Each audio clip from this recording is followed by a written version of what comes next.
Hello दोस्तों, welcome to my YouTube channel. हम आज आपके लिए लेकर आए हैं शारीरिक शिक्षा की परिभाषा। उसके बारे में दी गई परिभाषाएं, लक्ष्य, उद्देश्य, इनके बारे में हम आज पढ़ेंगे। शारीरिक शिक्षा की परिभाषा है वो इस प्रकार से हम देखते हैं।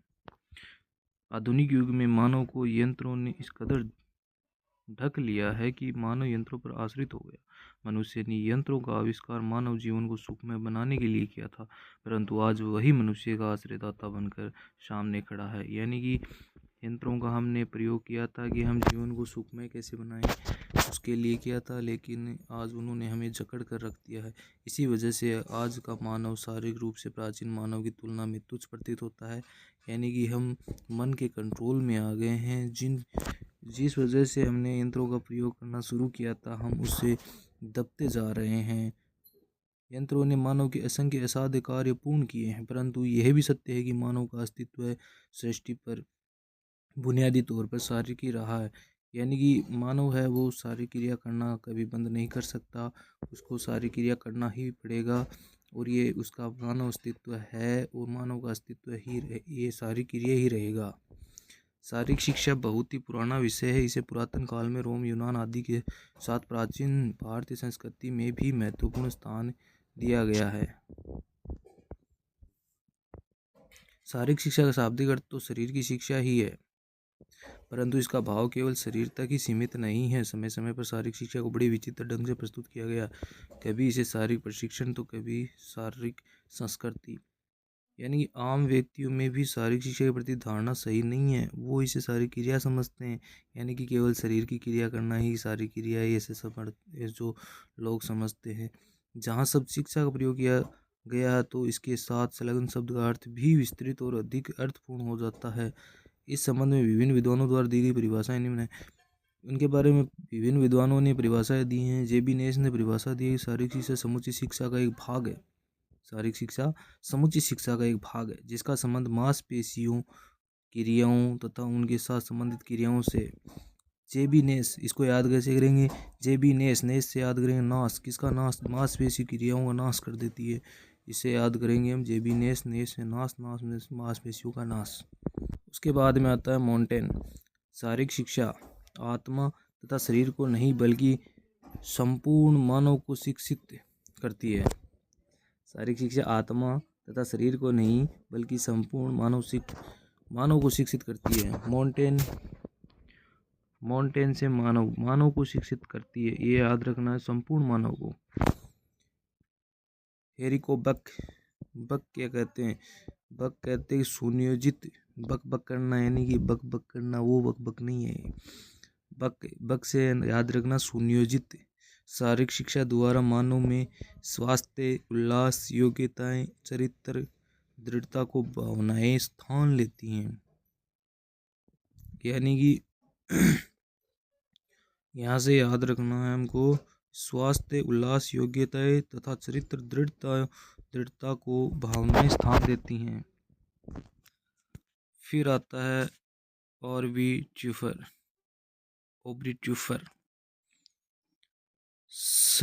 शारीरिक शिक्षा उन अनुभवों का कुल जोड़ है जो व्यक्ति विशेष की प्रक्रिया से प्राप्त होते हैं। कुल जोड़। ट्यूफर को याद रहा, ट्यूमर से यानी कैंसर से, उसमें एक मांसपेशी वो जुड़ती जाती है, बढ़ती जाती है, इसलिए कुल जोड़ अनुभवों का कुल जोड़ है यहाँ पे। लेकिन याद रखने के लिए ट्यूफर को ट्यूमर ऐसे याद रख लो।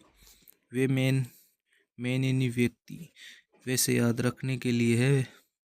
शारीरिक शिक्षा का वह भाग है जिसके द्वारा मनुष्य का शारीरिक क्रियाओं के द्वारा प्रशिक्षण के साथ साथ पूर्ण विकास होता है। यानी कि किसका विकास होता है? मनुष्य का। वे मेन यानी मनुष्य, आदमी। शारीरिक शिक्षा से किसका विकास होता है? वो भी शारीरिक क्रियाओं के द्वारा प्रशिक्षण के साथ साथ पूर्ण विकास होता है। वे मेन का विकास होता है। वे मेन। आर के सी डी को याद रखो। सीडी कैसी होती है? गोल, गामक प्रक्रिया में केंद्रित। सीडी में कैसा होता है? एक केंद्र बिंदु भी होता है, इसलिए गामक प्रक्रियाओं में केंद्रित अनुभवों के कारण व्यक्ति विशेष में होने वाले परिवर्तनों का कुल जोड़ ही शारीरिक शिक्षा है। यहाँ पे याद रखने केंद्रित अनुभवों के कारण। शारीरिक शिक्षा के उद्देश्य क्या हैं, लक्ष्य क्या है? Aim and objective of physical education. तो लक्ष्य, उद्देश्य क्या होता है? लक्ष्य को प्राप्त करने हेतु जो विभिन्न प्रयास व उपक्रम किए जाते हैं कि लक्ष्य प्राप्ति की दिशा में हमें निरंतर अग्रसर करते हैं, उद्देश्य कहलाते हैं। उदाहरण के लिए यदि किसी खिलाड़ी का अंतिम लक्ष्य ओलंपिक स्पर्धा में स्वर्ण पदक जीतना हो तो इस अभीष्ट की प्राप्ति हेतु खिलाड़ी के कई महत्वपूर्ण उद्देश्यों को प्राप्त करना होता है। जैसे अपनी शारीरिक क्षमता, फिटनेस का स्तर काफ़ी ऊंचा करना होगा, साथ ही ओलंपिक स्तर की विभिन्न प्रतियोगिताओं में भाग लेना होगा, अपने प्रदर्शन में धीरे धीरे सुधार लाकर उच्च स्तर पर ले जाकर उस स्तर पर पर्याप्त समय अपने उस प्रदर्शन को बना रखना होगा, साथ ही ओलंपिक हेतु योग्यता हासिल करनी होगी। तब कहीं जाकर वह अपने अंतिम लक्ष्य की प्राप्ति के निकट पहुंच पाएगा। उसके अंतिम प्रदर्शन की गुणवत्ता उसके लक्ष्य की प्राप्ति को सुनिश्चित करेगी। उद्देश्य क्या होता है? लक्ष्य प्राप्ति करने के लिए छोटे छोटे बनाए गए गोल, एम, छोटे छोटे ऑब्जेक्टिव को पार करना, अपनी योग्यता के अनुसार अपनी गुणवत्ता में सुधार करना, वो होता है उद्देश्य। अंतिम लक्ष्य की प्राप्ति हेतु बनाए जाते हैं ये। ऐसा कहा जा सकता है कि उद्देश्य अंतिम लक्ष्य को पाने की सीढ़ियाँ हैं। उद्देश्य को प्राप्त करके ही अंतिम लक्ष्य की प्राप्ति हो सकती है। शिक्षा के लक्ष्य की भांति शारीरिक शिक्षा का लक्ष्य भी व्यक्ति का सर्वांगीण विकास करना है। यानी कि शारीरिक शिक्षा का लक्ष्य है कि व्यक्ति का सर्वांगीण विकास करना। अन्य शब्दों में यह कहा जा सकता है कि पूर्ण रूप से विकास करने एवं जीवन यापन हेतु उचित ढंग का प्रशिक्षण देना ही शारीरिक शिक्षा का लक्ष्य है। मानव संसाधन विकास मंत्रालय के अंतर्गत शिक्षा विभाग के अनुसार जो इनका बताया गया है, शारीरिक शिक्षा का लक्ष्य प्रत्येक बालक को शारीरिक, मानसिक, भावनात्मक रूप से तंदुरुस्त बनाना।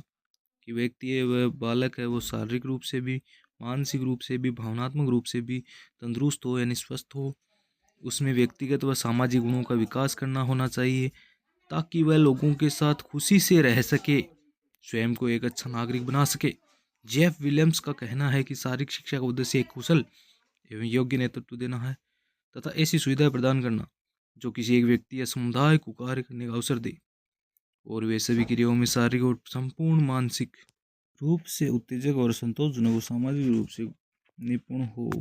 उसके अनुसार व्यक्ति के लिए केवल उन्हीं क्रियाओं का चयन करना चाहिए जो शारीरिक रूप से लाभदायक हों।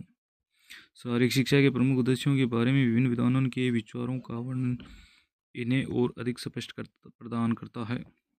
लेस्ली ने कहा, शारीरिक शिक्षा के निम्नलिखित उद्देश्यों का वर्णन किया है कि शारीरिक अंगों का विकास, सबसे पहले शारीरिक अंगों का विकास, फिर भावनात्मक विकास, सामाजिक विकास, बौद्धिक विकास, फिर स्नायु पेशी विकास यानी तंत्रिका तंत्र का विकास। सबसे पहले शरीर का विकास करो, अंगों का विकास करो, फिर भावना डेवलपमेंट होगी, फिर समाज का यानी सामाजिक भावना का विकास होगा, समाज में कैसे रहना है, फिर बुद्धि का डेवलपमेंट होगा, बौद्धिक विकास होगा, फिर तंत्रिका तंत्र यानी कि अपने अंदर की। हेथरिंगटन ने शारीरिक शिक्षा के निम्नलिखित 5 उद्देश्य बतलाए हैं। हेथरिंगटन के भी 5 उद्देश्य कौन कौन से हैं? यानी कि एक तो तुरंत उद्देश्य यानी तत्कालिक उद्देश्य बताया उन्होंने। एक आता दूरवर्ती उद्देश्य यानी तुरंत कोई काम है वो तुरंत करना। दूरवर्ती उद्देश्य यानी दूर के सोच के चलो।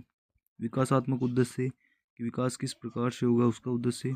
सामाजिक स्तर उद्देश्य यानी समाज को उससे क्या फ़ायदा हो रहा है या नहीं हो रहा। शारीरिक स्थिति का नियंत्रण।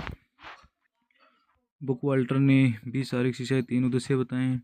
सबसे पहले बताया उन्होंने स्वास्थ्य, फिर फालतू समय का उचित उपयोग, फिर आता है नैतिक चरित्र। ये नैतिक चरित्र। एच क्लार्क ने शारीरिक शिक्षा के उद्देश्यों को निम्नलिखित 3 भागों में विभाजित किया है। क्लार्क क्या कहता है कि शारीरिक शिक्षा का 3 जो भी उद्देश्य हैं उनको नैतिक विकास, सामाजिक विकास, मानसिक विकास। ये आसान याद रह जाएंगे। नैतिक यानी शारीरिक शिक्षा का एक प्रमुख उद्देश्य व्यक्ति का नैतिक विकास करना भी है। अपने पर नियंत्रण रखना, खेल भावना को जागृत करना, नेतृत्व के गुणों का विकास करना, व्यक्तित्व का विकास करना इत्यादि गुणों द्वारा शारीरिक शिक्षा व्यक्ति के नैतिक विकास में महत्वपूर्ण योगदान देती है। दूसरा है सामाजिक विकास। इस उद्देश्य का संबंध सामाजिक विकास तथा सामाजिक गुणों के विकास से, जो जीवन में अच्छे समायोजन के लिए जरूरी है।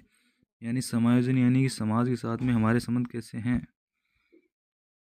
शारीरिक शिक्षा दूसरों के प्रति सहानुभूति, सहयोग बढ़ाने तथा व्यक्ति को घर एवं समाज का अच्छा सदस्य बनाने में उद्देश्य सहायता देकर व्यक्ति का मानसिक विकास करती है।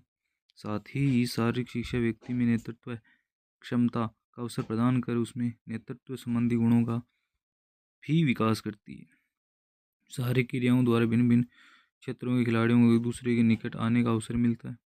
वे परिस्थितियों के अनुसार समायोजन करते हैं। इस प्रकार उसमें मित्रता की भावना विकसित होती है। मानसिक विकास। शारीरिक शिक्षा उचित रुचियों एवं मनोवृत्तियों का विकास कर व्यक्ति के मानसिक विकास में भी महत्वपूर्ण योगदान करती है। शारीरिक शिक्षा एवं शारीरिक विकास में संवेगों की यानी अपने जो मन में उठने वाले विचार हैं, हमारे जो भाव हैं, उनकी इच्छा पूर्ति ही नहीं होती अपितु दिशा निर्धारण में भी सहयोग प्रदान होता है, सहयोग प्राप्त होता है। खेलकूद के माध्यम से चिंता और तनाव से मुक्ति मिलती है। इसलिए हम बोलते हैं कि खेलने से व्यक्ति का मन शांत होता है, चिंता मुक्त होती है, कुछ समय के लिए उठने वाले भाव या हमारे मन में विचार शांत होते हैं।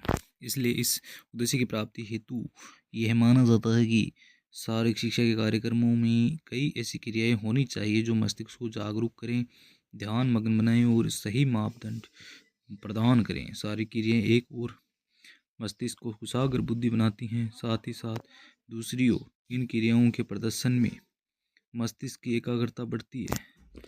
इन क्रियाओं सहित शारीरिक शिक्षा भी अन्य विषयों की तरह एक विषय बन गया है। इसमें खेलने के तरीके, नियम,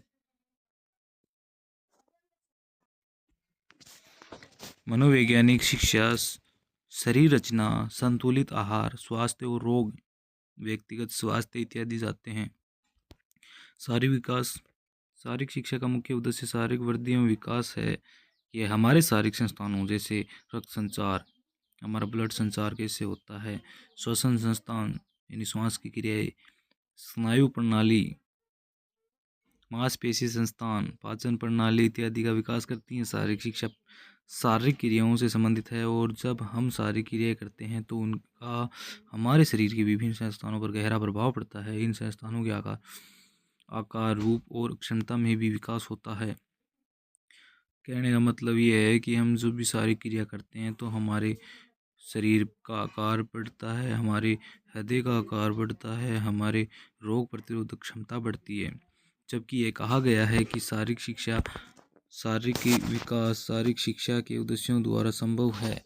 शारीरिक शिक्षा इस पुष्टि से भी शारीरिक विकास में सहायक है कि इससे मस्तिष्क एवं मांसपेशियों में तालमेल बढ़ने से व्यक्ति के कौशल में ही वृद्धि नहीं होती अपितु उसकी शक्तियों एवं अधिक देर तक काम करने की क्षमता में भी उल्लेखनीय वृद्धि होती है।